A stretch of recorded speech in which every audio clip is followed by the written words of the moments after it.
So a couple of days ago, I did my first ever live stream, and I couldn't believe it because my chat betrayed me.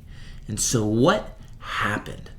Well, we were having a discussion about the most published characters in Marvel Comics, and we were voting on whether or not each of those characters were overrated or underrated.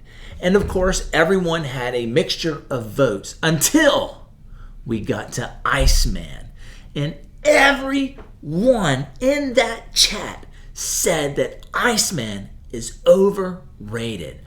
I was the only one who defended my boy Iceman and called him underrated. And I began to realize that the reason that I love Iceman so much is because I grew up watching Spidey and his amazing friends every Saturday morning. It's such a travesty that there's no such thing as Saturday morning cartoons anymore. But every Saturday, I would watch that show where Iceman and Firestar were Spidey's partners in every episode. And I loved it. In fact, one of the things that got me back into comic collecting during COVID is that I started watching through that show again with my kids on Disney+. And so my childhood experience with that character has always caused me to love him more than most collectors. And it got me to thinking how all of us have pet characters that we just love more than most. And so I'm going to share 3 more that I love more than I think the normal collector does. And I also want to hear from you. What's 1, 2, 3 characters that you really love more than the regular comic collector? Next up for me is the Wrecking Crew.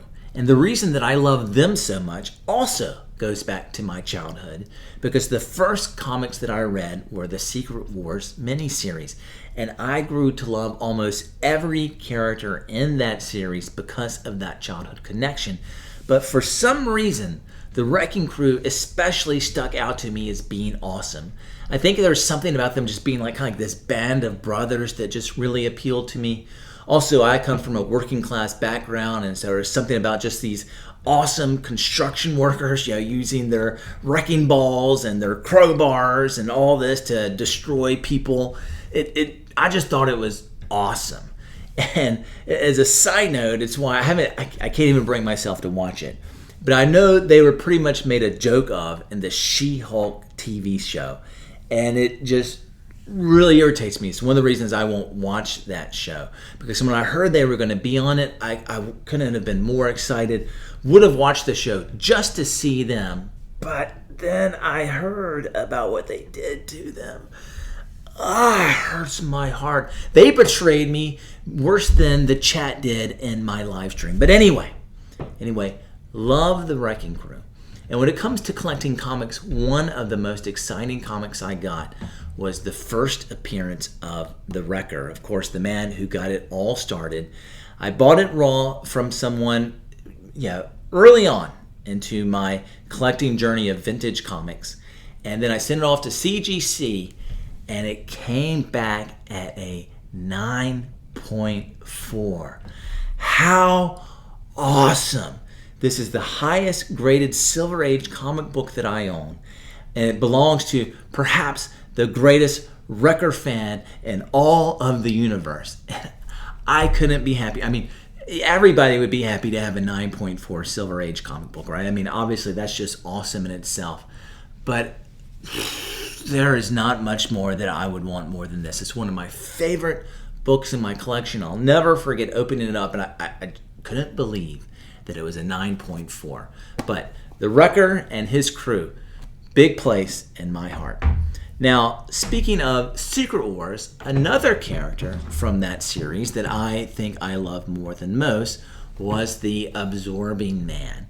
And so I was also excited to get his first appearance early on in Journey into Mystery 114. And the reason that I love this character, first of all, is because of his storyline in Secret Wars, where the bad guys were battling with the X-Men, and he was in rock form, and Wolverine cut his arm off. And so then he's like, oh shoot, my arm's been cut off. What can I do? And he's kind of exploring his powers, and he goes back home and he holds it to his arm, and he's like, if I turn back to human flesh, will it somehow glue back on? And it does. And he just goes like, says, oh, I think I got to puke. It made him a little sick. But that also brings, I thought that was a cool moment, one of my favorite moments in that series, his arm getting cut off and him dealing with that. But then also, that brings me to the other reason why I love this character, and that's because there's just so many creative uses with his powers. The next time that I read this character, years later, when my parents got me some comics for Christmas in like this Marvel grab bag, he was Incredible Hulk 348, where obviously he's fighting the Hulk, and the Hulk knocks him into a power plant, and he comes out just like in the form of an electricity man. And I'm like, whoa, what can this guy not do? And so I've really enjoyed over the years just seeing writers figure out different ways to use him. It's just really fun. It's like, what won't they think of next?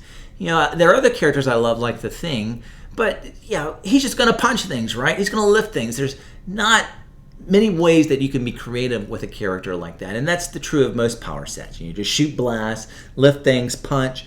But characters like the Absorbing Man really speak to me because it just helps writers unleash their creativity, and I'm just always caught by surprise about what they can think of. In fact, one time he turned into cocaine. I mean, like, pretty wild stuff can happen with this guy.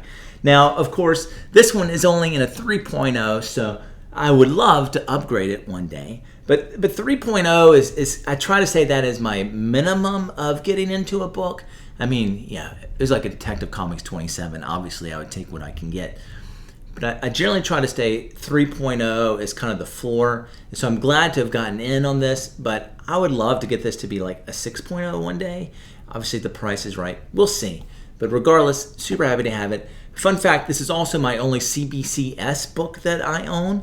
That shows you just how much I love this character, because I'm pretty OCD about things, and so it really bothers me to have everything CGC but one CBCS, but it's the Absorbing Man, so I can deal with it. And finally, we have John Walker, aka the current US agent.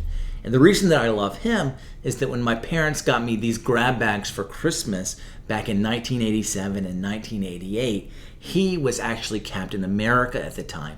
And boy, he was crazy. In issue 335, he just destroyed the Watchdogs. And more importantly, in terms of my love for him, in issue 346, he annihilated a whole group of mutants with powers, like all on his own.